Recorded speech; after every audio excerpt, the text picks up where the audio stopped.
So, Representative Ocasio-Cortez is really looking at 2028. And if you don't take her seriously, you're nuts. You have to take everything seriously. These people believe they can take back the White House, take back control of the country with "you're a fascist" rhetoric. What happens if it works? What happens? Oh, and Jimmy Kimmel, this is all his fault.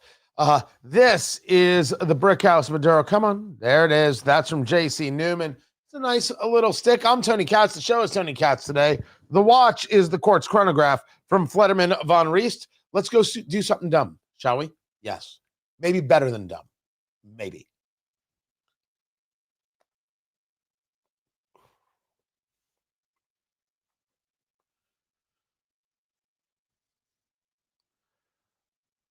So we don't have a shutdown. Look at us. Look at us not having a shutdown. I think that's spectacular.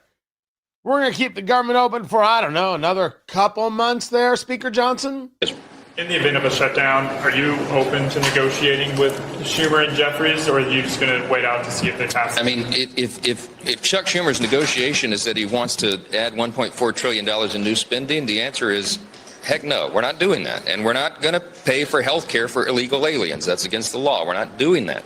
They're not being reasonable at all. A short-term CR is not a partisan exercise. We could have loaded this up with partisan provisions, but we're not doing that because we're governing in a responsible manner. I hope Chuck Schumer and the Democrats in the Senate will do the same. So the House moves forward. Let's see what the Senate does. Put it all on Schumer. I love it. All of it.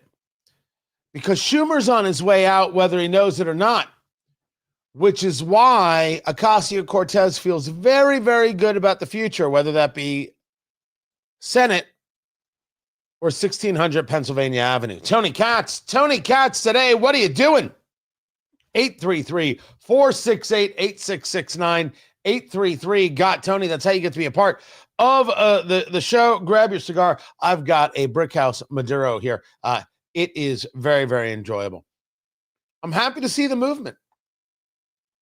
But as I said to you just the other day, shut it down, don't shut it down. I'm not about to get worked up by any of this, and neither should you.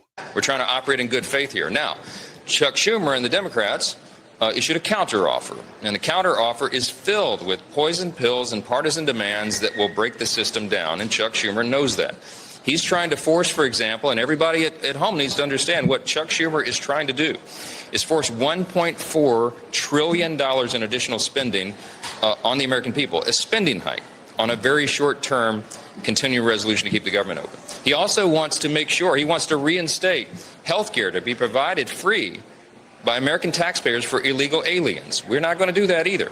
He also wants to add $500 million to prop up left-leaning media organizations. We're not doing that either. Chuck Schumer chose to try to make this a partisan exercise, and Hakeem Jeffries as well. And it's wrong to do that. And so if they choose to vote against this clean, completely nonpartisan CR, then they will be choosing to shut the government down, and they will owe the consequences of what happens following that. So I think it's a very shameful turn of events. I hope they do the right thing, and Schumer and the Democrats in the Senate have an opportunity to do that. Everybody in America can see what happens with it. Correct. Now, regardless of what it is that the Democratic Party is looking for, if I'm the Republican Party, I simply call the vote. Call it.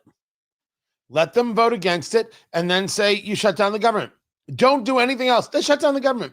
They shut down the government. They shut down the government. They shut down the government. They hate the military. They hate military families. They hate military babies. They want military members to die. That's what they want. They want all military members dead. That's the Democratic Party.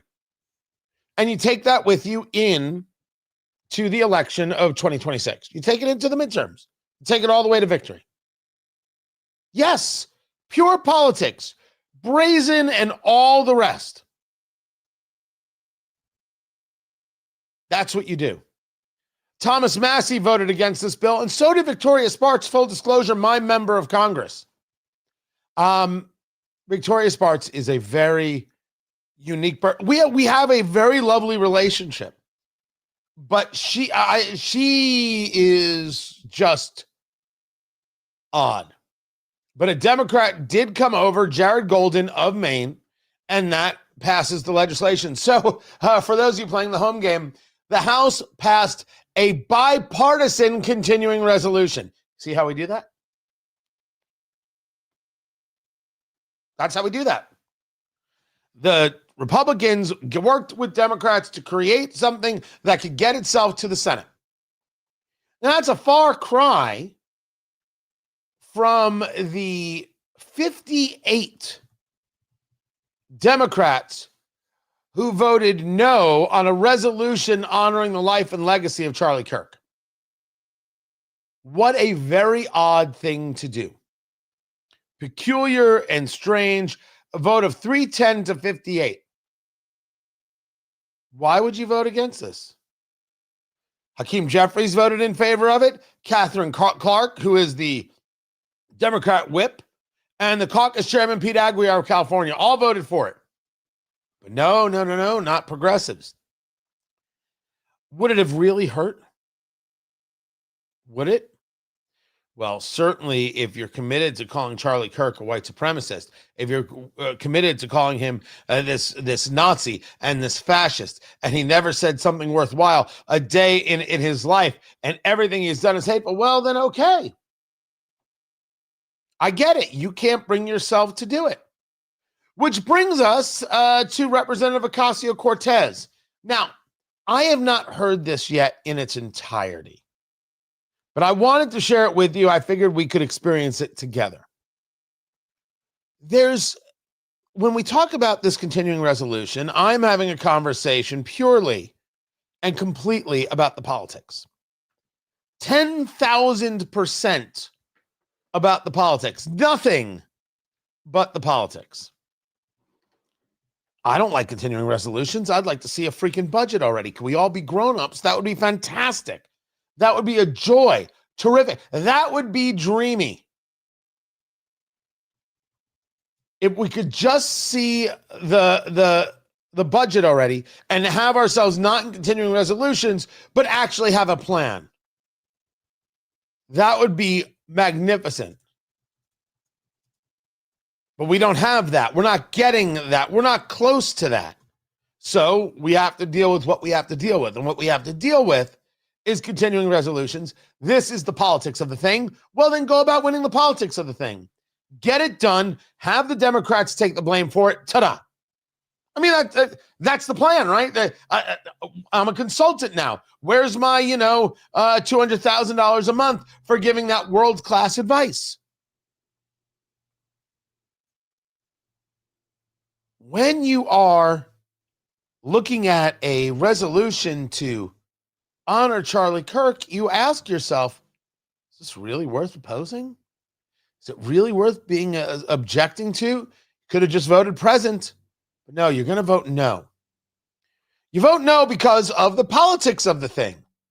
You need to call Charlie Kirk this name. You need to call Tony Katz that name. You need to call Mark Levin that name. You need to call Hugh Hewitt that name. You need to call Ben Shapiro that name. You need to do these things, don't you? You need to call Fox News those names. You need to call Donald Trump those names. You need to call Newsmax those names. You need to call everybody who listens to me or to Newsmax or to Fox or to Shapiro, or to Hewitt, or to this one or that one. You need to label them as fascists. You need to label them as hateful. You need this because you have nothing else. You have your politics to serve. You do. But it's a great example of what it is that these leftist politics are. This is Alexandria Ocasio-Cortez speaking on the House floor. Now, I'm going to assume, producer Landon, there's no way she has any four-letter words in here, but finger on the dump button just in case. Listen. A license for the abuse of power and whitewashing of American history. Today's resolution only underscores the majority's recklessness by choosing to author this condemnation and honoring on a purely partisan basis instead of uniting Congress in this tragedy with one of the many bipartisan options to condemn political violence and Kirk's murder. You cannot condemn political violence without stating that the assassin was agitated by, indoctrinated by, incited by leftist rhetoric, calling anybody who disagrees with him or his romantic partner a fascist or a Nazi. You have to say that that is in and of itself wrong. If you are unwilling to say so, you can't then talk about the other things. When Ilhan Omar and the censure comes up regarding her anti-Semitism, her flat-out Jew hatred, you can't say, well, we really need a resolution saying we condemn all kinds of hate. No. She said that people support Israel because it's all about the Benjamins. That is a Jew-hating bigot. That is what you address. And this is the obfuscation that Representative Ocasio-Cortez is getting into. And then, as we did with the late Melissa Hortman, instead, the majority proceeded with a resolution that brings great pain to the millions of Americans who endured segregation, Jim Crow, and the legacy of bigotry today. I think that it's important that we never go back to Democrats being in power so we don't have any of those things again. We should be clear about who Charlie Kirk was.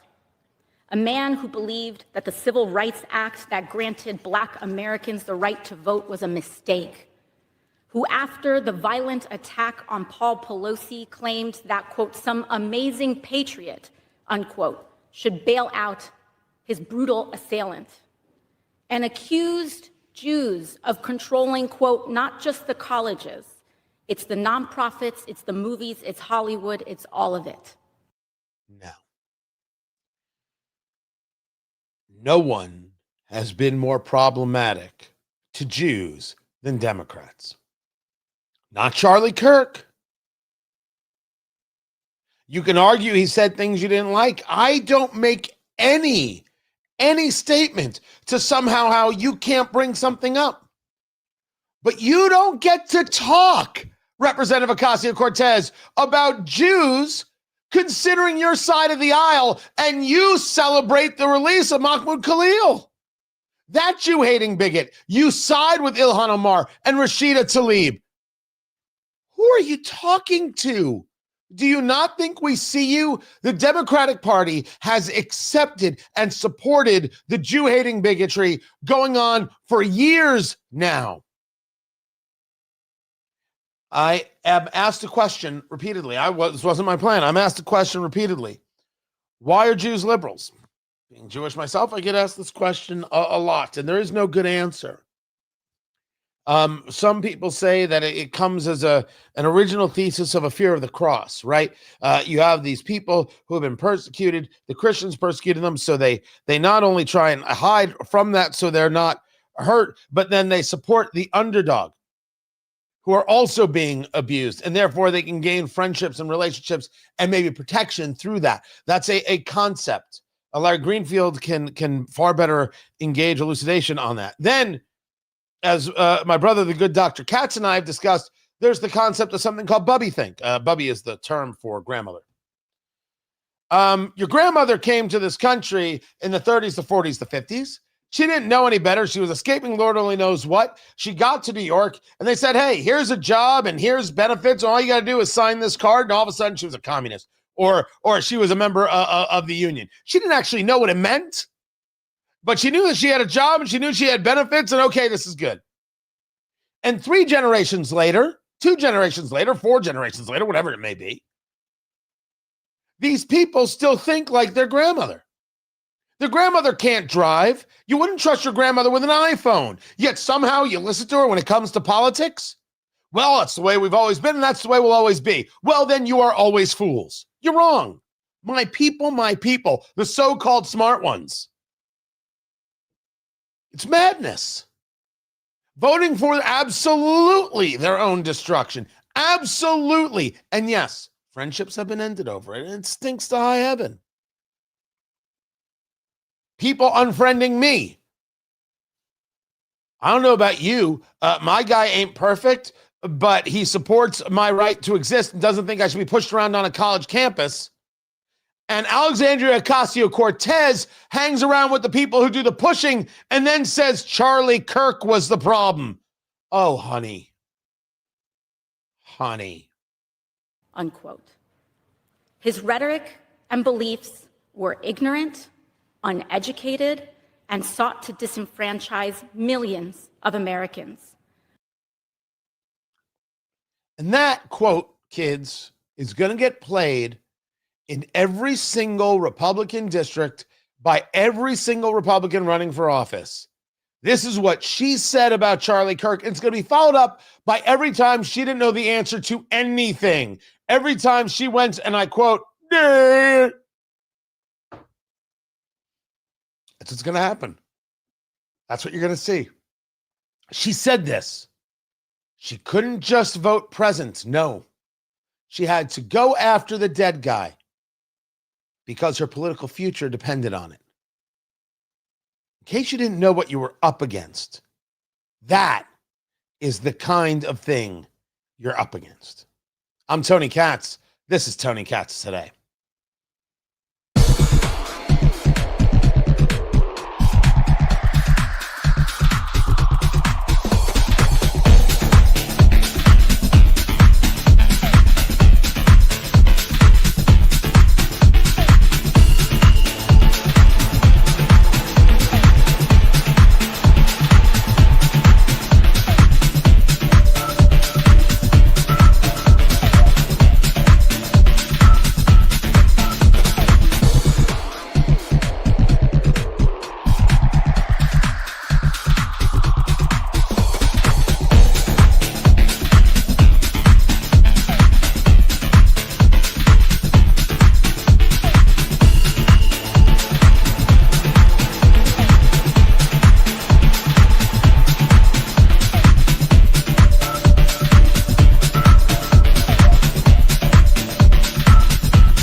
Welcome back, everybody. Tony Katz Today. Tell your friends, get them in the chat room.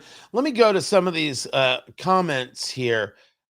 First, to William, I was saying that this is how the political right should be engaging this continuing resolution. The left is always saying that they want grandma dead and they want to take away your health care. And if they don't continue this continuing resolution, people are going to die. And so my argument is, if Chuck Schumer is going to oppose the continuing resolution in the Senate, say Democrats oppose the continuing resolution. They don't want to fund the military. They don't want to see the military members succeed. They want military members dead. Utilizing their words, utilizing their view of gross politics against them. That should be the push. That was my point right there. Then there was, wait, hold on. So yes, I have often talked about Representative Ocasio-Cortez as childlike. Absolutely true. And the reason for this was that if you talk about her because of her looks, you're going to lose the battle. You have to speak about her policy. So the policy is always childlike. Green New Deal is childlike. This has graduated into, especially when you were like the whole tax the rich dress and everything else. She's an outed socialist. We don't have to question that, but she really lacks the intellectual heft, and she really has this idea that somehow she can force you into anything. A belief, I'm trying to think of a better way to say that somehow when she says it, it is just, and when you say it, it is immoral. When you say Jimmy Kimmel shouldn't be on TV, you're taking away free speech. When she says after Tucker Carlson's fired from Fox, deplatforming is good, you see, that's because she cares. She cries about those kept in cages at the border, but she doesn't go visit the border when Joe Biden is president, just proving that Alexandria Ocasio-Cortez doesn't care about black and brown children. And I think that a more directed approach. You'll never see me and AOC on pay-per-view. But man, you know how many people are going to say, if you had tried to debate Charlie Kirk, you would have been destroyed. But I could say that, I certainly say that about 100 people. But absolutely, she would have been destroyed. She doesn't have it. It doesn't mean she isn't formidable. That's another conversation. We will get to that. Let's get back to the radio show, shall we?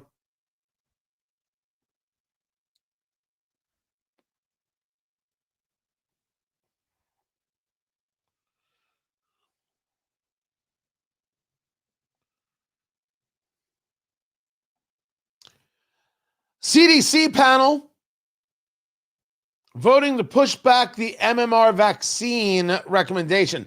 It's now MMRV, and I don't know when that happened. Right there. Tony Katz today. What's going on? How you doing? How's your mother? I worry. What? Problem?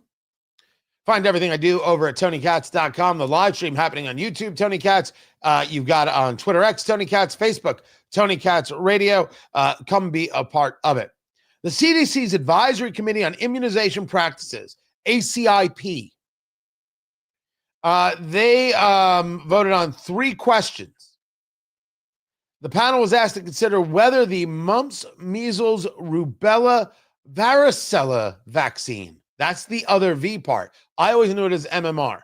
Now it's MMRV. Whether it should not be recommended for children younger than 4. The panel voted 8-3 to approve the change. And a bunch of these committee members, 5 of them, just came onto the committee this week. There's a lot of uproar about this. I say to you that I find uproar to be unworthy. You mean the people on the panel are the only people who could ever be on the panel, and replacing anybody on the panel is a detrimental move to the health and safety of the United States citizen. That means we have to keep them alive for forever because you can't change anybody on the panel. Oh, I got it. When you, the political left, change people on the panel, then it's good. Then it's all science-based, like 6 feet of separation and masks and not allowing honest debate about vaccines. All science. Sure.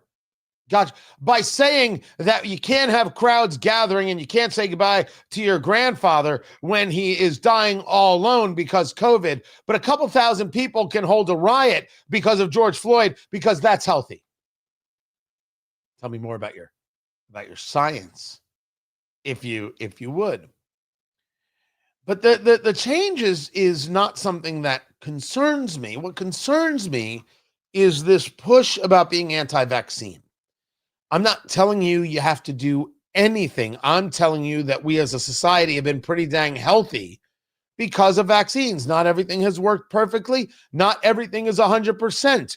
But in the main, yeah. You want to talk about things that have been reintroduced to our society, that's a border conversation. I believe in the idea of herd immunity. I think the science is rather clear there. I want people to be vaccinated. So if this is a recommendation of when to get a vaccine as opposed to an opposition to a vaccine, I'm fine with that. I'm fine with parents saying we're going to separate these things out. We don't want our kids injected with so much stuff so quickly. Let's see how they do. Let's look at their development. I think those things are fine. To start screaming, we shouldn't be doing vaccines at all, I don't think that's a valuable argument. This is not the argument of don't do vaccines at all. That's not what's happening here from this panel. This is Tony Katz today. Oh, I'm going to take heat. I'm going to take heat for that. What am I supposed to do? I'm not anti-vaccine. I don't quite understand the anti-vaccine.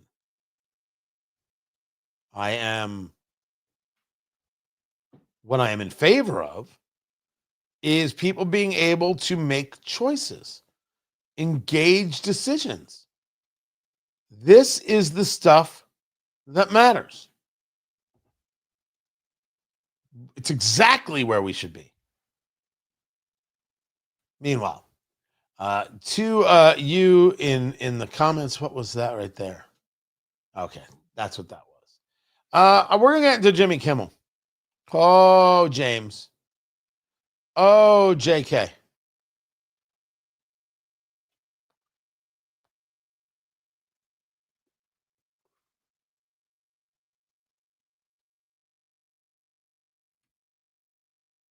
Someone needs me to sign a document. Should I do that? I thought I took care of this already.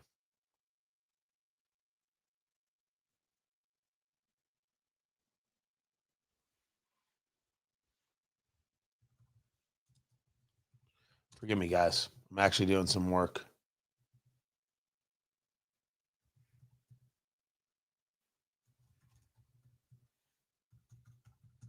I know it's a weird thing to happen during the show.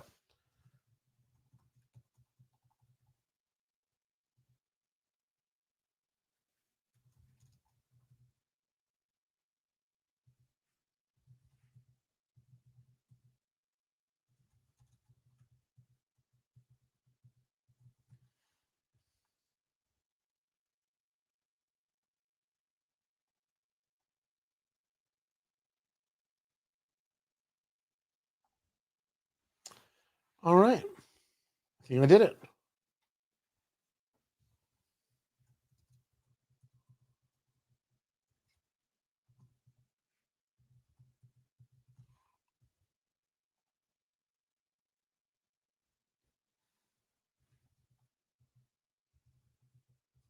Man, this is ridiculous. This is not even me. I'm not even working on the show. Look at me. I'm just filling out a stupid form. This is what you're watching. I don't know about you, but I think this live stream just got screwy.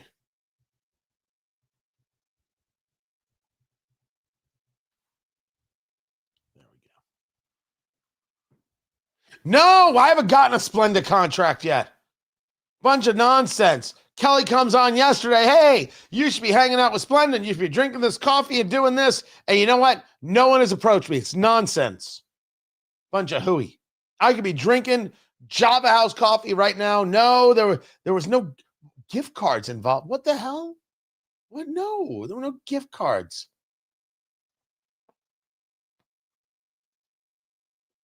Stop it. Although gift cards sound nice.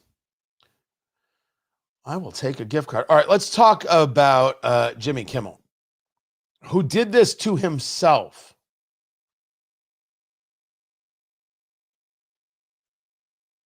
So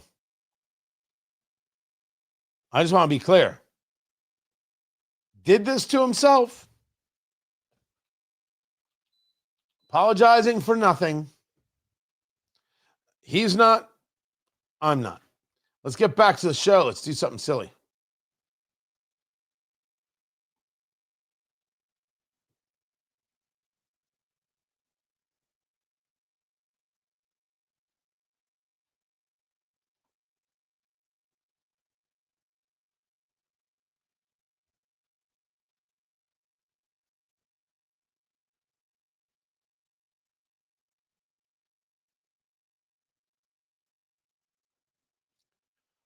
Okay. There's a state representative. Hey guys, it's the weekend, so I'm not. Who's made a video. Oh, finger on the dump button, just in case, producer Landon.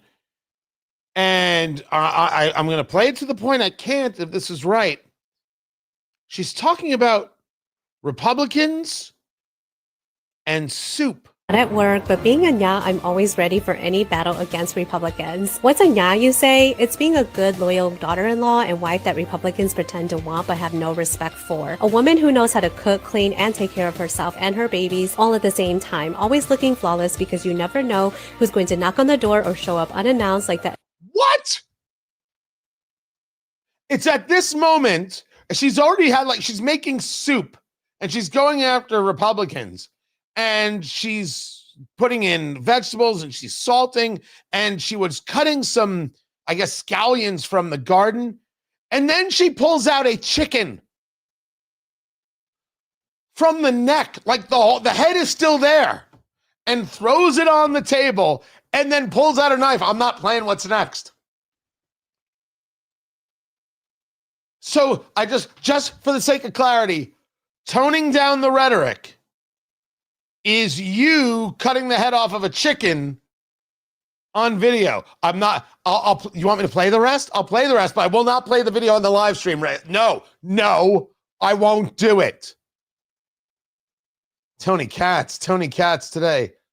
All right. Annoying uncle who can't stop talking about Trump. I'm making Okay. She doesn't cut the head off in the video. She shows the severed head in the soup.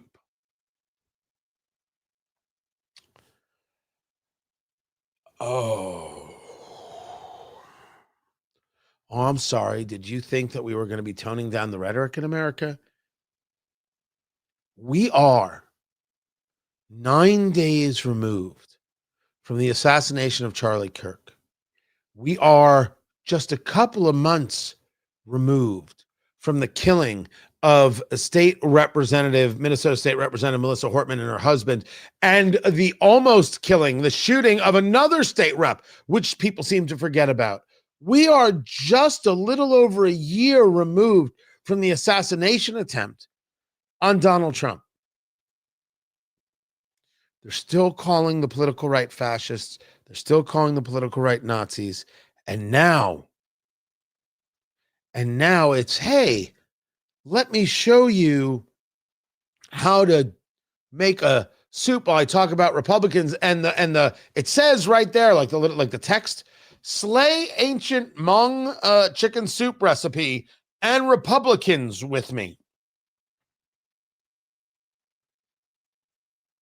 What? We have to ask ourselves what it is we want. We have to. I am on a roll today.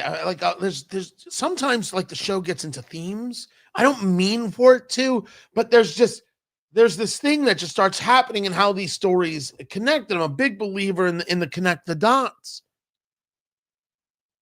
What is it that we want? What is it that they want? Is there any way to try and bridge the gap? And what do you do when there isn't? I put forth to you that it is very clear that they want to destroy, dehumanize, demonize, destroy. I just don't think they should win elections. You can go about living your terrible life and your hateful life, but I just don't want these people having any power. But I also don't want to get executed. But there's nothing I can do about that except hide in my house and say nothing, which is what they want by the dehumanizing and the demonizing, and of course, the cheering of, if not engaging in, the execution. I've got that right, don't I? As a matter of fact, I think I've got that completely wrapped up. I would like for someone to tell me how that isn't the case. 9 days. Hey, let me show everybody how to make this soup and show off the severed head of the chicken. In my wildest dreams, I never thought of doing such a thing. It never dawned on me that I should be doing that I should be engaged in that way. I'm not saying I've done everything perfect. I'm not saying I've done everything well. But in a video where you shoot the video, then you edit the video, then you watch the video to make sure it's all right, then you upload the video, then you title the video, then you write the content of the video, and then you're about to hit post. You hit publish, whatever it may be, depending on platform.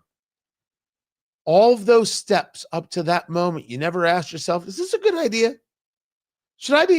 Is this the time to be putting up a video with the severed head of a chicken and talk about slaying Republicans? Isn't it a little too cute by half? Oh no, it's just a soup recipe. You've pulled out 2 knives, very large knives, and you cut off the head of a chicken and said, aha! Didn't dawn on her once to say, you know what, I don't want to do this. You know what, this is not going to help anything. You know what, I can win without this. Nope. Nope, nope, nope, nope, nope. I'm going to hit publish. Everything I do is right. This is absolutely it. Dehumanize, demean, destroy. That is something else. I only saw it now. It was the headline was Michigan State rep posted a video online showing her chopping the head off a chicken while talking about how to slay Republicans. And she literally says in the video, I need to sharpen my sword first. I'm so relieved to finally be able to take my stress out on the chopping block. Is that normal? You know, it's just like the story about Ocasio-Cortez that I will get into. Do you understand what you're up against? Do we understand what it is that we're dealing with? Do we understand that this isn't going away? This is it. I have been making the argument that the only way out is through. And I'm not so sure that everybody has followed what this means, because it sounds to an extent, I think on first blush, defeatist. First, what I mean, that nothing is going to change. I said that after the assassination. The political left offers no policy prescription, no idea, no discussing of a shining city on a hill, nothing hopeful, nothing to reach for, nothing to strive for, nothing to sacrifice for, nothing to work for, nothing to sweat for, nothing to bleed for. And allow me to say that sacrifice matters. When you sacrifice for something, when you really work towards something, when you're willing to give something up in order to get the other thing, to reach for that moment, man, that's the difference. That's the difference between success and failure. That's the difference. And by the way, just because you fail doesn't mean you can't do it again. And sometimes you sacrifice and it doesn't work out, because there are no guarantees in this world. But the left offers zero to any of these things that actually creates within the person a purpose, a goal, a reason for existence, which matters greatly. What is life without purpose? What exactly could it be? And the answer is it's empty and it's hollow. You're seeing people turn to Catholicism. Why is that? It's because they're looking for a structure and a standard and a purpose and a value system that they can connect with, because what they have had is an emptiness. Now, we can agree or disagree that maybe you need religion for that, maybe you don't need religion. That's not the argument. The argument is, here is the emptiness, and people have looked at this and actually engaged the recognition that this provides me nothing. I don't want to feel this way anymore. So they search for something. They look for something that has a structure, that has a standard, a structure and a standard and a philosophy and a code. And they move towards that. They move towards that, and it's understandable. It's very understandable. But some of these people, they're going to stay empty, and they have nothing to offer. The only thing they can offer is Trump bad, Republicans bad. Dehumanize, denigrate, destroy. It's all they can offer. It's all they can do. It's all that they have got. And we should be clear, that can gain levels of success. 9 days after the assassination, they're not turning down the heat. It is being turned up. 9 days after the assassination, they have got you wanting to believe that Jimmy Kimmel didn't blame the assassination on MAGA, that Charlie Kirk was indeed the enemy, and most importantly, oh, this poor shooter, it's because someone he loved was being attacked. You do the same thing.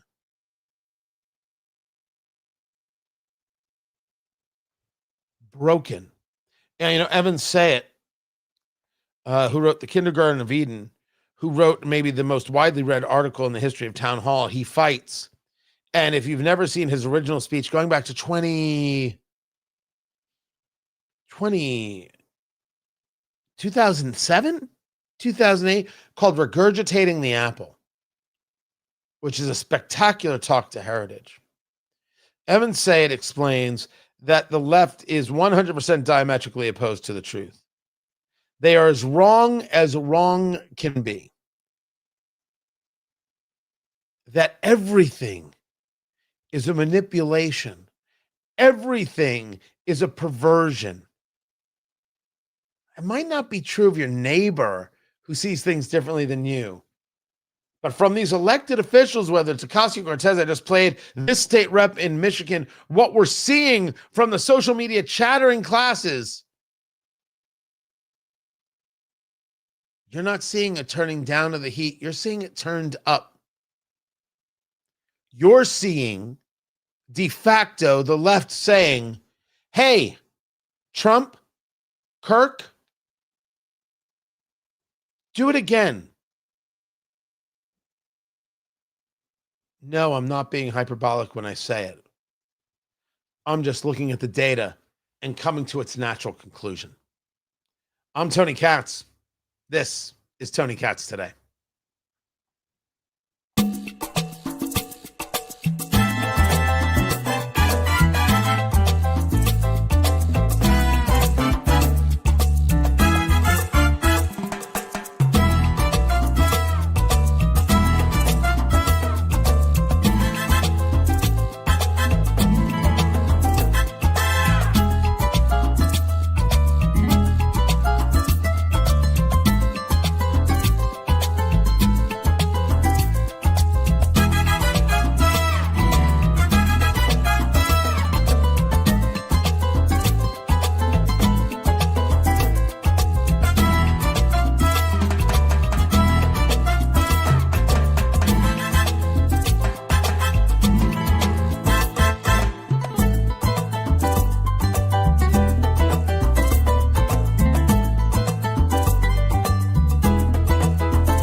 Welcome back, Tony Katz. Tony Katz, say, forgive me, I wasn't gonna go in that direction. That wasn't my plan. But it came up, and the rest is history. It is what it is. I mean, are we arguing that I'm wrong? Is anybody going to question? Did I miss it? Where is the rhetoric being toned down? This is all I'm saying. So I leave it there. I guess I'll do Jimmy Kimmel here. Oh man, that's a weird way to say that. Put that in the board. And then I've got the whole Ticketmaster story. And then we'll get back to some proof about where the fascism remains. And then I've got, where, there it is. Thank you, producer Landon, for that story. I already did that. And I don't have anything else. Like, no one's speaking. It's weird. I mean, Trump did the trip to London, right? So I wasn't necessarily expecting to hear from him, but I don't know. I kind of expected a presser today. I expected a press briefing. I'm surprised we didn't get one. I am surprised we didn't get one. Glad you all are here. Tell your friends to be a part of the show. First of all, the watch. So that right there is the Quartz chronograph. Quartz chronograph from Flederman von Riest. It's a series of colors, all of them racing inspired. Love it. Absolutely love this. You can go to Von Riest, Rieste. Go to vonriest.com, use promo code CAT and get your discount. The timepieces are great. And this is so, I think you go shop.vonriest.com. The price point on this is, I've told them it's too low. Not even gonna lie. $4.99. Too low. Too low. And they've got automatics that start at $7.99. Their automatic chrono is their most expensive piece. One can understand that, and absolutely worth it. And still, I think a great deal. Assembled in Indiana. Spectacular guys, brothers, with a great history and a great story. Go to Von Riest, vonriest.com, and use promo code CATS to get your discount. Let's take it back to the radio show as we connect back up. Just waiting.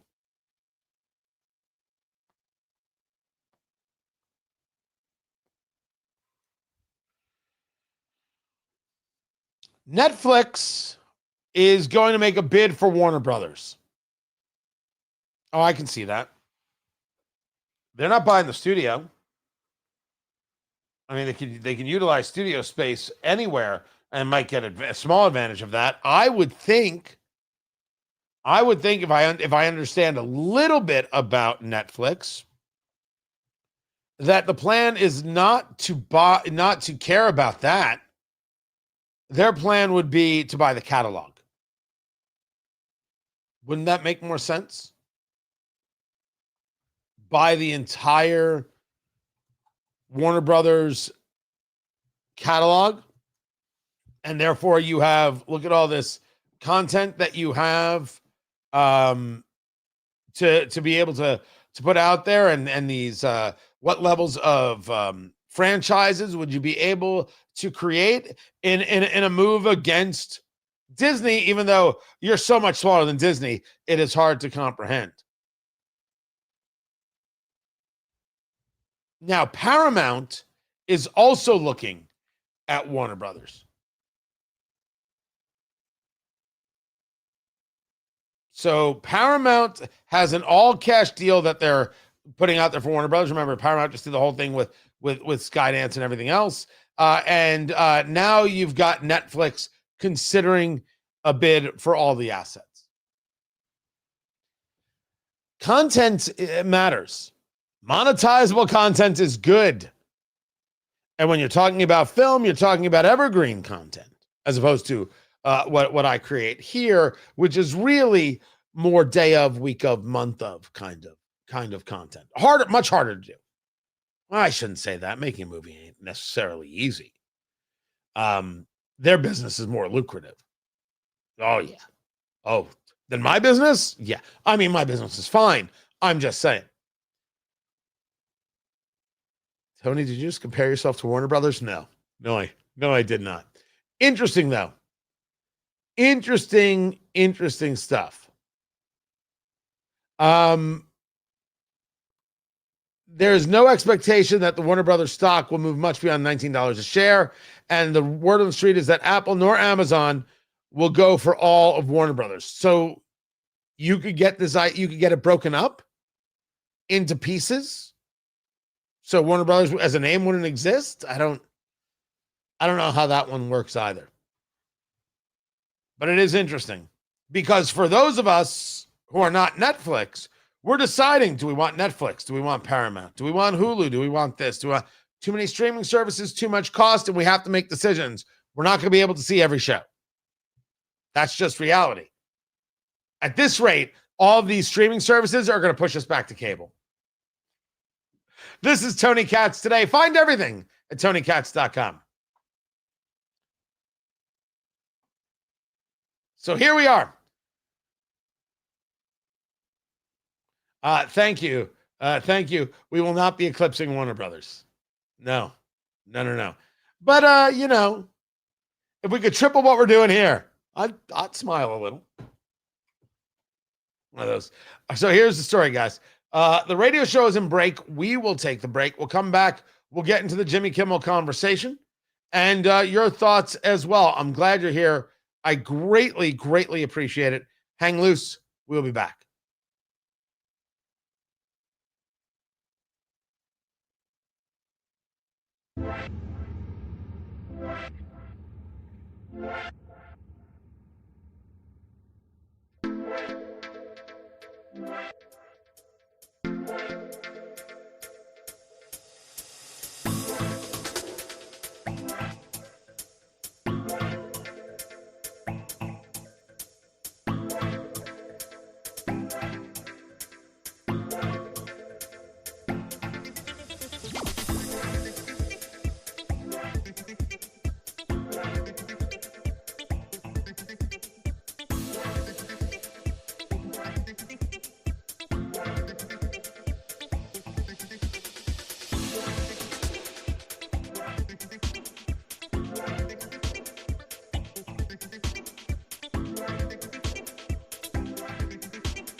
Welcome back. Tony Katz today.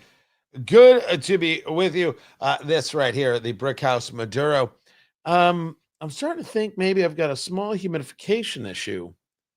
This one's kind of blowing up a little. Literally too expansive. And so you can see it right there. Right there. See that? It happens. It's not the end of the world. You don't have to throw out the stick or anything like that. But it's just when it happens. The draw was a little tight, so I was trying to open it up, and you basically take your thumb and your pointer finger, and you do the pinch and roll. Right, you kind of roll it around and kind of move the tobacco in there. Sometimes you can hear some cracking, and that's okay. But if you go too far, you break the wrapper, and that's what you've got here. So, is it the humidification or was it that? I'm not 100% sure. But there are worse things. Jimmy Kimmel took out his own career.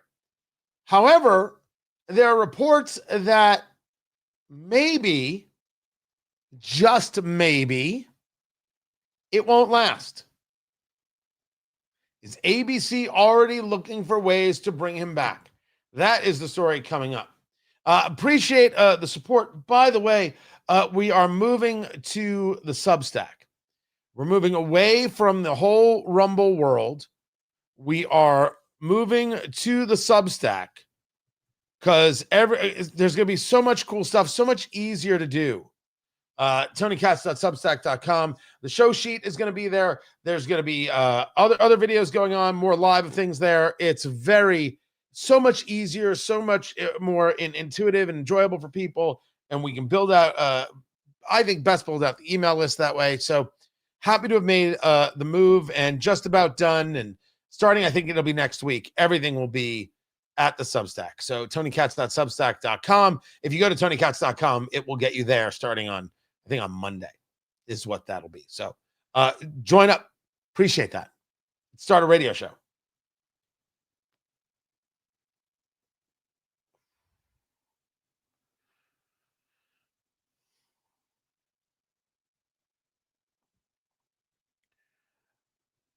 Jimmy Kimmel did it to himself. The Wall Street Journal has the reporting. You want to take it with a grain of salt? Because it's the Wall Street Journal? I appreciate such a thing. I have no problem with that at all. And as we watch this, we watch the protests that are happening right now in Chicago. Leftists slashing the tires of ICE vehicles. Thank goodness we're turning down the rhetoric. Thank goodness indeed. Tony Katz today. Guys, great to be here. Great to be with you. Find everything at TonyKatz.com. 833-468-8669. 833 got Tony. Call in, be a part of the show. Get in the chat room. YouTube, Tony Katz. You got Twitter, Tony Katz, and Facebook, Tony Katz Radio. I tell the story now, as you already know it, up until a point, about Jimmy Kimmel not having his show on ABC because the affiliates were in revolt. Because Jimmy Kimmel is revolting. And lied very, very, very clearly, lied about who the shooter was, the assassin of Charlie Kirk. When I say he lied, it was known. It was known at the time that Kirk was assassinated by a guy who saw himself on the left. Yes, he had a family that seemed normal and it seemed Trump supporting and a good, type of family. But he got radicalized because these things happen. The question is, how do they happen and how do we stop them from happening? And took on a boyfriend he did who was transitioning. This is how the story is told. And when you read that on the bullets that were found, on the casings that were found, hey, fascists, catch, That there's no difference between that and the things said by Randy Weingarten, the American Federation of Teachers, or Hillary Clinton, or any member of the squad, or any member of the Democratic Party, or any guest on MSNBC. There is no difference in that phraseology. The people we disagree with are fascists. It's like when people put out that meme. It's a children's book. Everyone I disagree with is Hitler. Have you ever seen that? I'm gonna see if I can find it. It's supposed to look like a children's book, and it makes the point, right? I can't find it right now. Oh, there it is. There it is, right there. Everyone I don't like is Hitler. There's actually a book, a children's guide to online political discussions. I mean, that's pretty good right there. But it's true. It's true, and it's awful. And I've already engaged the conversation a little bit earlier that no one is toning down the rhetoric, and this is the only thing that the left has to run on. Hatred of. It's the only thing they have to run on. This is what Jimmy Kimmel said. These are the words. We hit some new lows over the weekend with the MAGA gang desperately trying to characterize this kid who murdered Charlie Kirk as anything other than one of them and doing everything they can to score political points from it. In between the finger pointing, there was grieving. On Friday, the White House flew the flags at half-staff. Leave it there just for a moment. When he compares Trump and his mourning to a 4-year-old mourns a goldfish, because Trump got on one of his side rants, because that's what he does. But it's this. We hit some new lows over the weekend with the MAGA gang desperately trying to characterize this kid who murdered Charlie Kirk as anything other than one of them and doing everything they can to score political points. He could not have been more clear. New lows with the MAGA gang desperately trying to characterize this kid who murdered Charlie Kirk as anything other than one of them and doing everything they can to score political points from it. But he wasn't MAGA. He wasn't a Trump supporter. And Jimmy Kimmel knew this not true. If you were to take a look at social media feeds, you would see lefties saying, I've gone over this clip numerous times, and that's not what he's saying at all. What do you mean that's not what he's saying at all? It's the only thing that he's saying. He's saying that this guy was a Trump supporter. The Bulwark, which is an anti-Trump outfit, Jimmy Kimmel wasn't being totally factually incorrect, but more to the point, he was telling a joke. Censorship of comedians is pretty textbook authoritarian behavior. This is bonkers. That's exactly what I wrote on social media. It's nuts. He wasn't being totally factually inaccurate. What the hell? And he wasn't telling a joke. That was not a joke. It's the same way I argue that he may be a comedian. He may have come up as a comedian. But what I'm saying to you out loud is that when he did that show, he wasn't engaged as a comedian. He was engaged as a propagandist. And maybe the rules should be different. I would argue the rules are different. And if you want a great example of not bringing down the rhetoric, check this post out from a guy named Adam Mockler. I don't know who this guy is, but this is what he put. See if I can do this. All he wanted to do was make you laugh. Now we have no choice but to make you cry. It's a picture of Jimmy Kimmel. And my question was, what kind of middle school threat is this? All he wanted to do was make you laugh, and now we have no choice but to make you cry? To Adam Mockler, my question, exactly how are you going to do that? How are you going to make me cry? How does this work in your mind? When you wrote that down, what did you mean? Did you mean that you're going to lose elections? Because when I discuss it, I talk about them losing elections. The left cannot be allowed to win an election again. We have to go out there and compete in every race, everywhere, tell our story, make our case, show off our policy, and win. And part of that is these people really want to threaten you all day. All he wanted to do was make you laugh. Now we have no choice to make you cry, but to make you cry. Exactly how does that work? What do you mean, Adam Mockler? Adam Mockler, by the way, is part of something called Midas Touch. Okay. If that's the way, all you're telling me to do is be aware. Trust me, with you progressives, I'm always aware. So Jimmy Kimmel does this. The affiliates are very concerned because the affiliates, whether it's Nexstar or whether it's Sinclair, they're local and they've got local audiences and they don't want this. And you absolutely have some economics where Nexstar is trying to buy this group Tegna and they don't want this screwed up by the FCC. We're not going to argue that there isn't that level at play here. We're also not going to argue that Jimmy Kimmel was a pretty crappy employee, not caring about the business future, because what he said did not have to be said. No one is addressing this. Jimmy Kimmel did not have to say any of that. He could have continued to hate Trump and not said that at all. But he couldn't stop himself. And the question, of course, we should ask is why? Well, it turns out that question was somewhat asked. That question was asked inside this Wall Street Journal piece, inside Disney's abrupt decision to suspend Jimmy Kimmel's show. This question was asked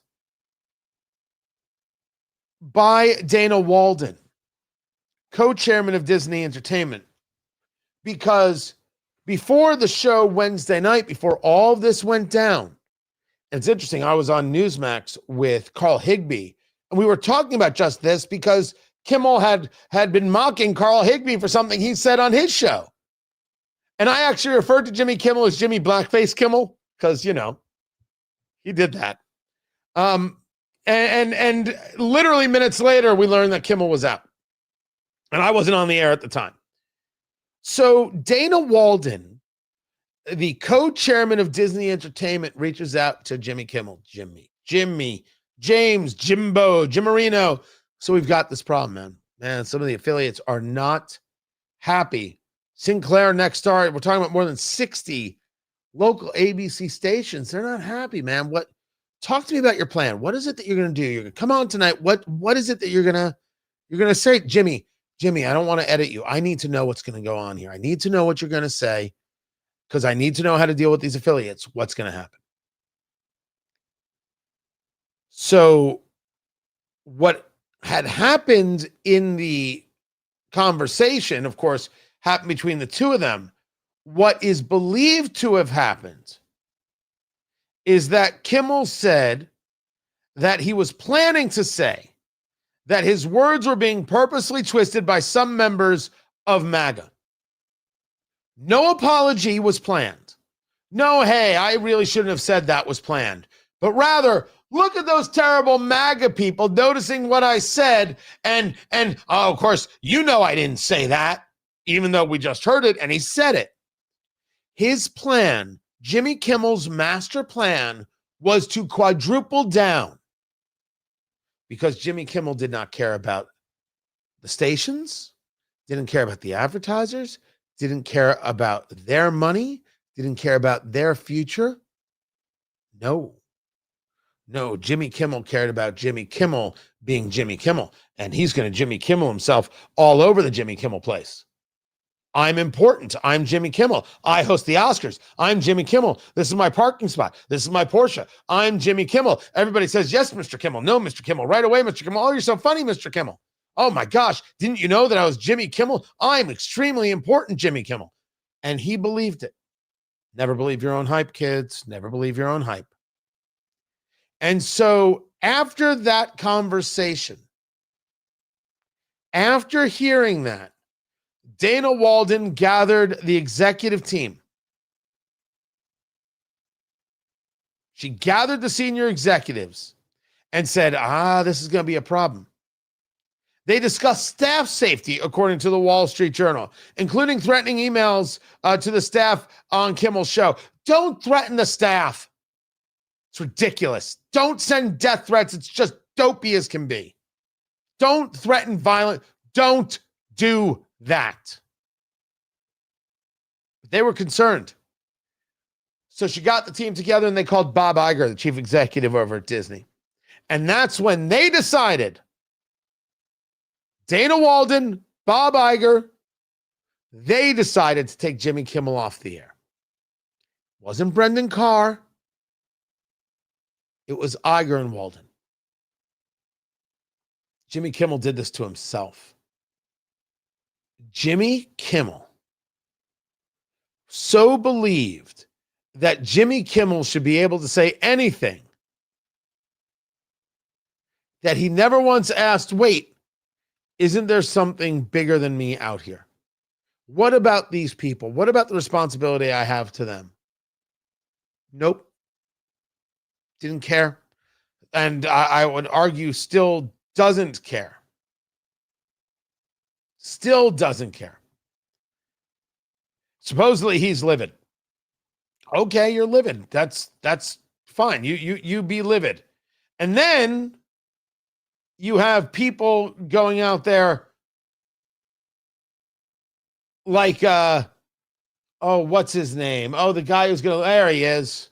There he is. His name is Stephen Colbert. And well, he's got a story to tell. We are all Jimmy Kimmel.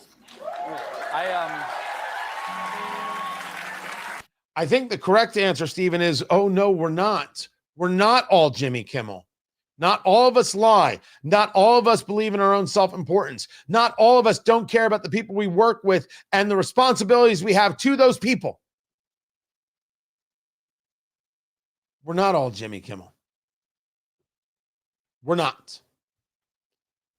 So now that we know the story, now that we know the scene, now that we know that Kimmel did this to himself, can I stop thinking about it? Can I stop discussing it? The answer is no, because we would think, all right, he got fired and that's that. According to CNN, ABC is having a conversation about when they can bring him back. Why would you bring him back? Isn't late night dying? Why would you bring him back? He hates half the audience and can't gather you an audience that can actually register. He's falling behind everybody, according to how people are discussing and reporting the ratings. Why would you bring him back? For what purpose? Damage control? Because he's going to say something nice the next time? Oh. Yeah, the story is not done. Keep it here. This is Tony Katz Today.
Welcome back, Tony Katz. Tony Katz today. What is going on?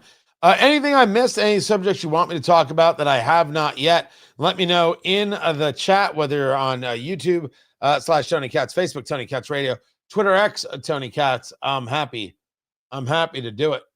And I appreciate you being here.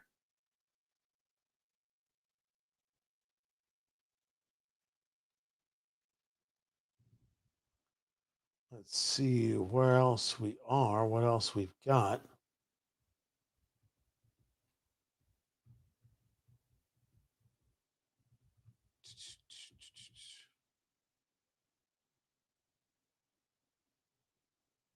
I love how everybody's going through all these lefties talking about how Trump should be suspended and this one should be suspended and that one should be suspended. Yeah, well, that's part of the point. When they suspend you, it's for the sake of America. When they get suspended, it's a threat to America. That's the difference.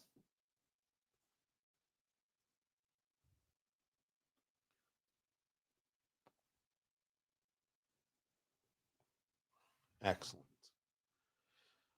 Meanwhile, Ticketmaster getting sued, and I could not be happier. It's not that I buy a lot of tickets. It's that it's like Visa, MasterCard.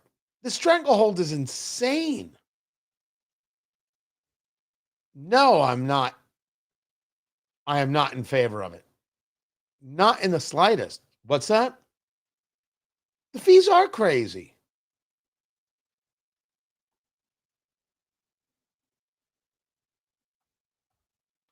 There we go. Coming back. Glad you're here. Let's do some stuff.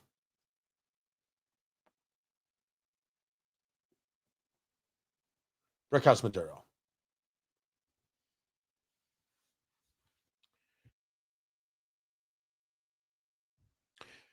The FTC and a group of state attorneys general are suing Ticketmaster. And I, for one, must say that's, you know what? More applause than that. That's excellent stuff. I am absolutely thrilled. Now, I don't buy many tickets, as I was explaining to just a moment ago to people watching the live stream. Right? I actually have gone to more concerts in the past couple years than I have really in my life. Tony Katz today. I get why people like them. It's just never been my want. But the fees charged by Live Nation, by Ticketmaster, are surreal. And there's this, the level of control and everything else. Ticketmaster controls 80% or more of the major U.S. concert venues, primary ticketing. And consumers spend more than $82.6 billion buying tickets from Ticketmaster between 2019 and 2024. That's a lot of tickets. The question is not whether or not the company can go about charging. The question is whether or not we are engaged in a level of competition within. This is a great example of why monopoly power is so awful and why I don't want the government controlling anything. Because if government controls, government sets price can always go up, and there's nothing you can do about it. This level of control is the issue. Now, the artists will tell you that they're the ones being abused. They're the ones who are at a loss, because not only are they at a financial loss, they can't then go about making changes to make it easier on their own fan base. The fan base gets upset with them. Now, some of these bands charge an insane amount for tickets. I mean, a massive amount. More than I would think anybody would ever pay. But this is a question of control. I argue that this is the same conversation we should be having regarding Visa and MasterCard about their levels of control, specifically of businesses and what you can and can't do to accept our card. Why? What? That is nutty. But I want to see how this plays out and see if it opens up opportunity. That's where I'm at. This is Tony Katz today. There we go. Yeah, so my cigar, that wrapper really blew up. It happens, and you can say, oh my gosh, it's so ugly, I'm going to get rid of that. The Brickhouse Maduro is a cigar I have in the humidor on the regular, low cost, high yield. And I'm just telling you that it happens. It's a hand-rolled product. It's just the way it goes. You've got questions. I have got answers.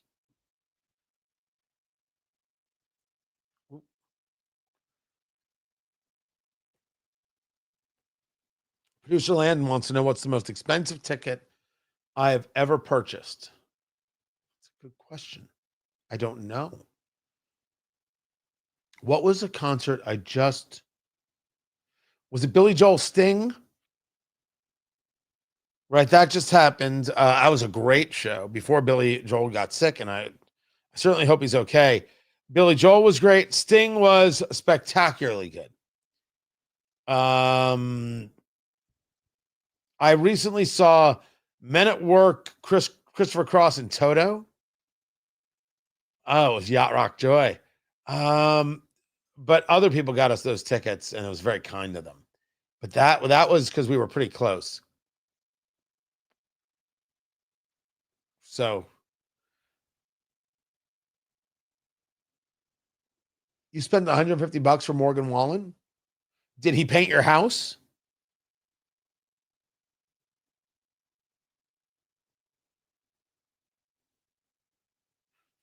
All right, man. $150 is $150. Clearly, I'm paying you way too much. If you're buying $150 tickets, that is something else. Meanwhile, you got questions, I've got answers. I'd love to answer them. What do you want me to get into? I will do it. And again, I'll tell you, I was really expecting a presser today. I am very surprised that there isn't one. But I will answer any question you have. I want to get into a free speech conversation. I want to get into this stuff about fascism and how fascism is all they can talk about. There we go. Got that story. Let's see what's going on, what news is breaking.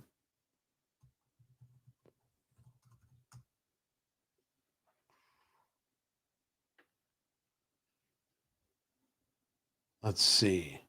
There's a headline. The emotional reason Chrissy Teigen turned to Ozempic. I didn't realize it was a slow news day.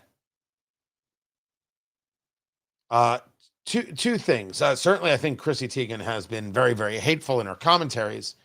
Didn't know she was on Ozempic. Don't care that she was on Ozempic. Don't want to hear her reason to be on Ozempic.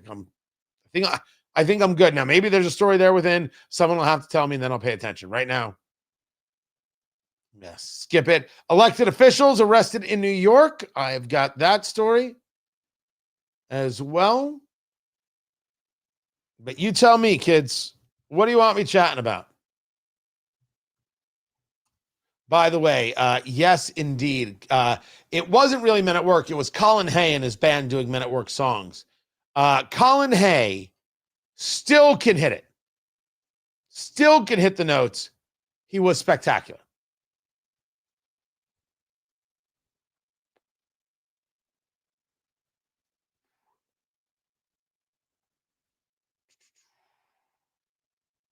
There we go. Let's go.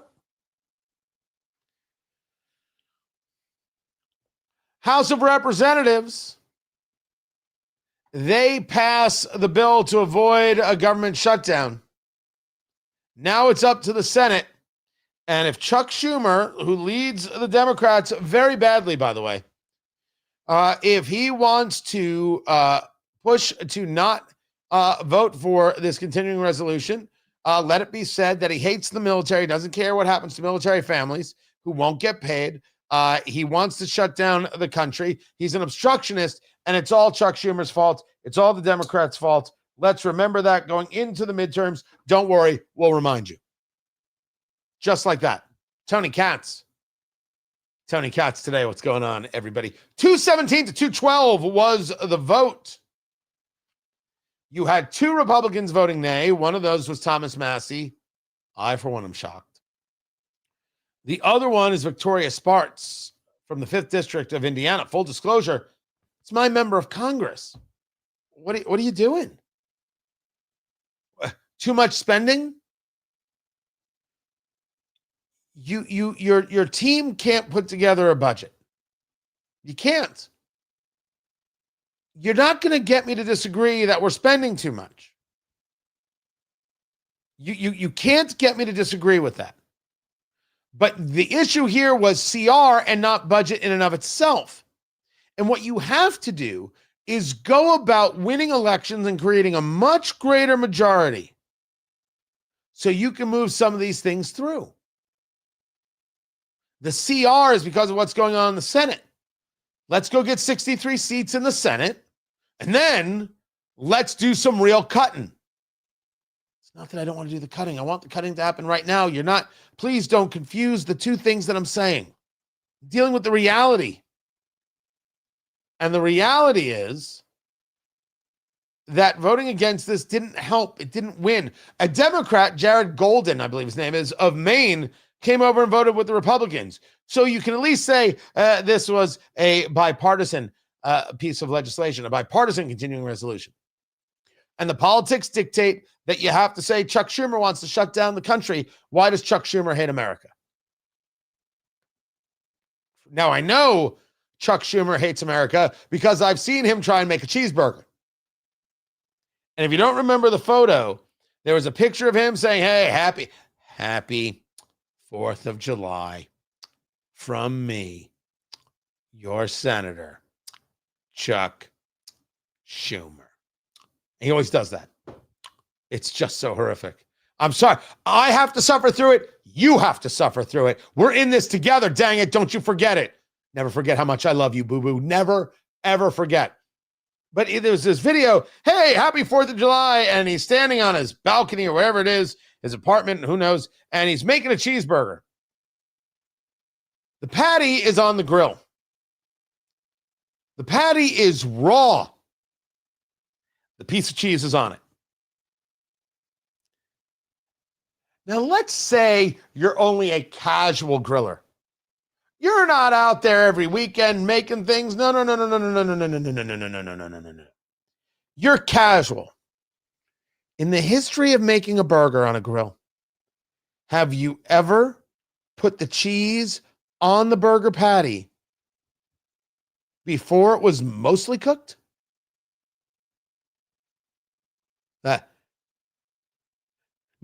No, you have not.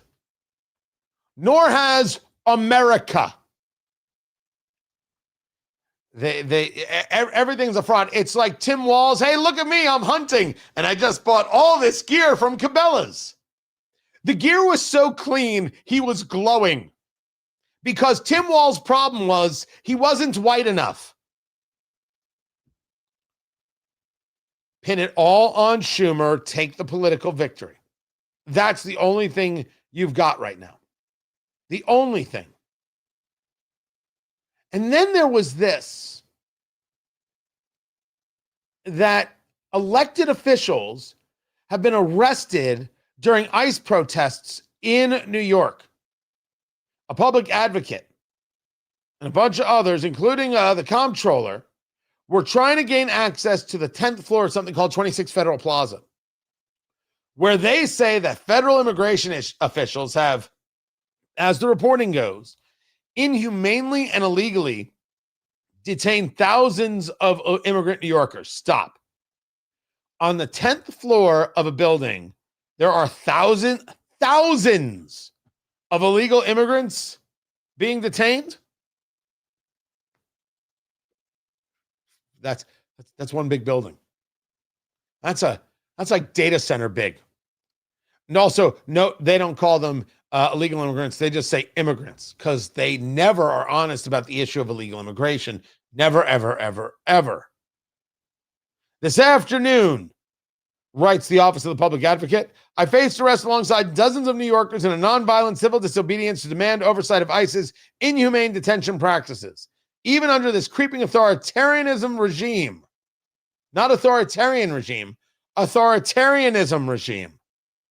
I expect to be released today to go home to my family, but the people we're fighting for don't have that privilege as ICE disappears and deports them. You get to go home for your family. We were held for 45 minutes.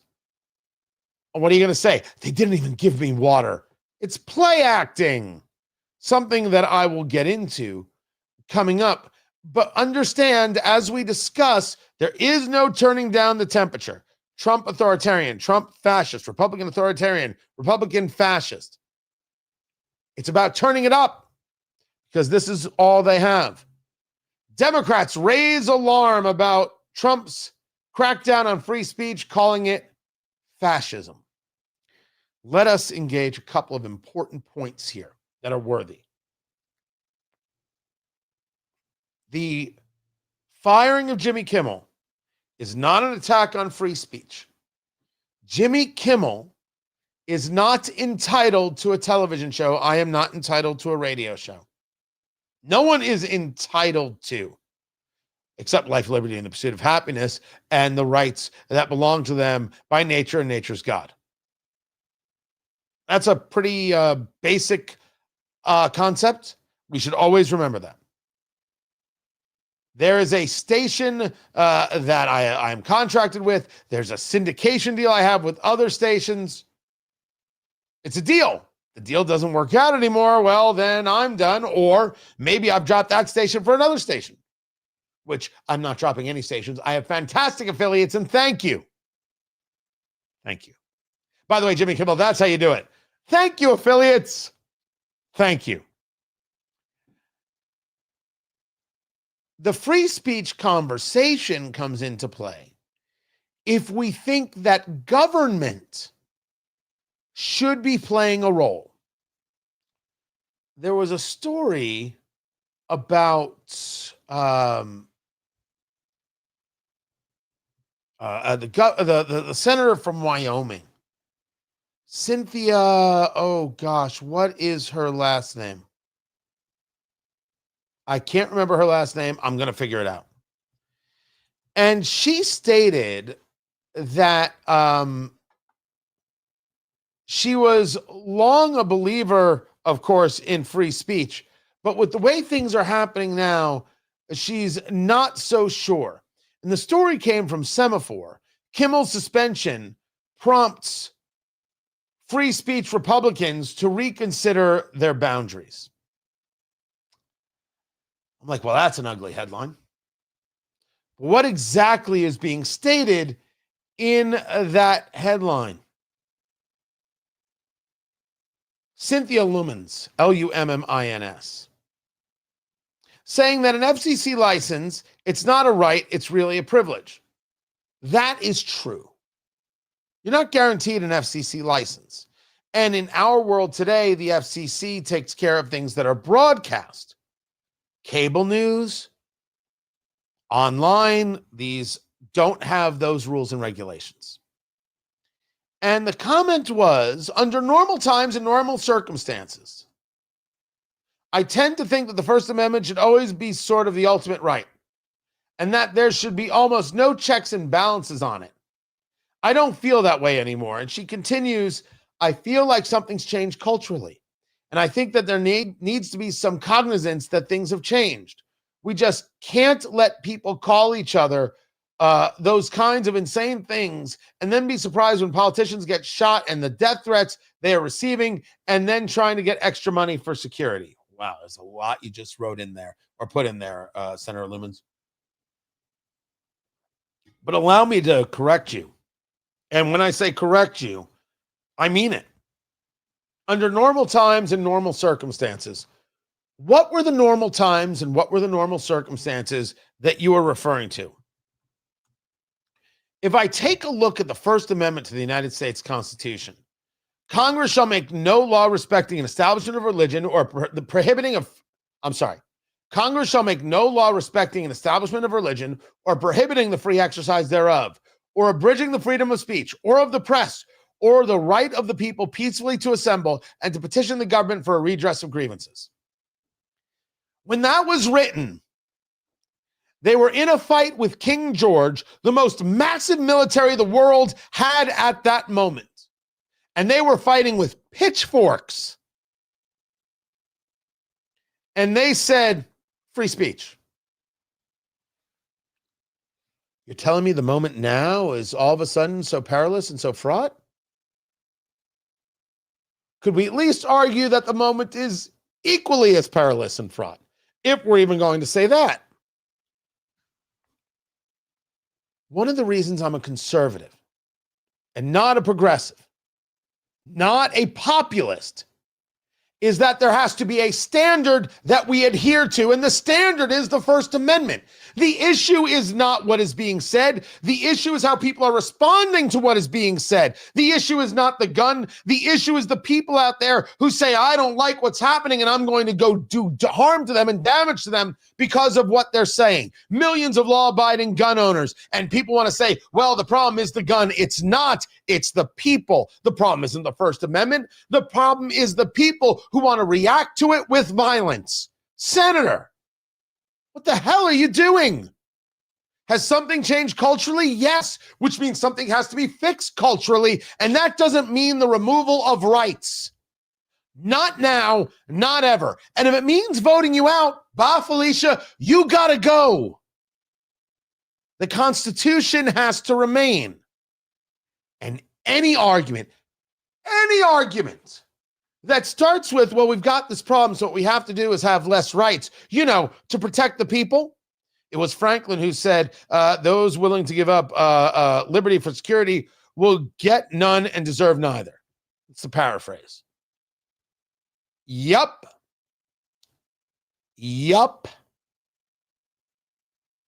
In the most clear ways one can say it. The Constitution is. Our issue is indeed cultural. That fix is tough. But no fix will come by the removal of rights. That's what progressives think. And they are wrong. I'm Tony Katz, and this is Tony Katz Today.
Welcome back. Tony Katz today, just sending some stuff out and being abused by producer Landon. Just that easy right there. And then we'll get into the story of the tickety talks. Is what we will do. What I miss in the comments.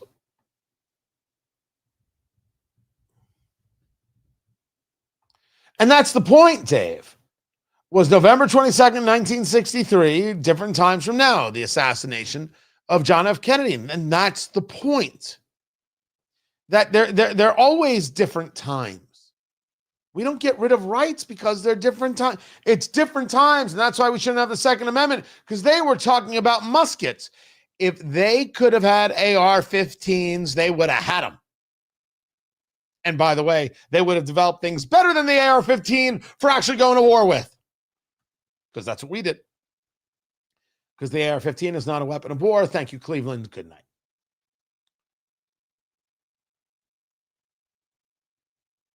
These are the facts. The facts, all the facts, and nothing but the facts. You don't get rid of rights because things are tough. You don't drop your standards when things get tough. Otherwise, it's not a standard. It's just something that you say.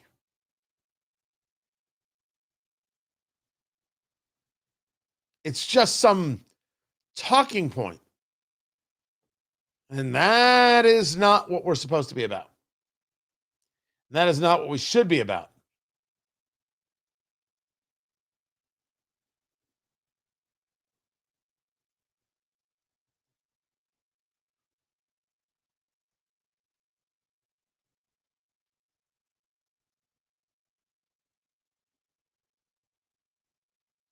All right, coming back to the radio show. It's weird. I'm looking where the live stream is and taking a look at on the Facebook feed. And so I know I see how everybody else views this. I think I got to get a taller chair. Like, that's a lot of room, right? I look very short in that. Or do I have to just sit up more? You see, I'm doing this.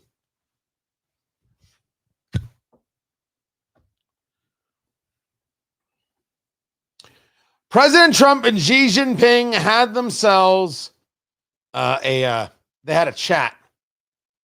The call was a very good one, says President Trump. Tony Katz today. What were they talking about? They were talking about the tickety talks. I just completed a very productive call with President Xi of China. We made progress on many very important issues, including trade, fentanyl, the need to bring the war between Russia and Ukraine to an end, like they care about that, and the approval of TikTok. Well, which approval are we referring to here? Its sale? Who's going to be in charge of it? Now we're admitting that China does indeed own TikTok, and Senator Rand Paul was mistaken all along. So they've got an approval, but an approval for what? I also agreed with President Xi that we would meet at the APEC summit in South Korea, that I would go to China in the early part of next year, and that President Xi would likewise come to the United States. I wonder if San Francisco is going to roll out the communist carpet. Well, they call it the red carpet, but like they did the last time. What is the deal that is going to be agreed to? This is the second call that Trump has had with Xi since returning to the White House, and of course, conversations about tariffs. Trump's China policy term one was, I think, far more direct and focused and effective than what we've seen so far in term two. I need him stronger. They're stealing, they're theft. This has to be dealt with. But there also is a bit of delicateness because you've got still a lot of stuff that comes out of China. You still have trade to deal with China. You want to be able to open up some of those markets, but you can't trust the communist Chinese. And I would argue that China will never, ever have any kind of respect for kindness, decency, morality. The only thing that they would understand, in the same way this is argued about Putin, is strength. And some things that have to happen is that communist Chinese nationals cannot own land nor business in the United States. I want to see that happen. We may still have trade with them, but it's very much, we've got our eye on you. They steal. I don't believe we have to pay them back any dollars.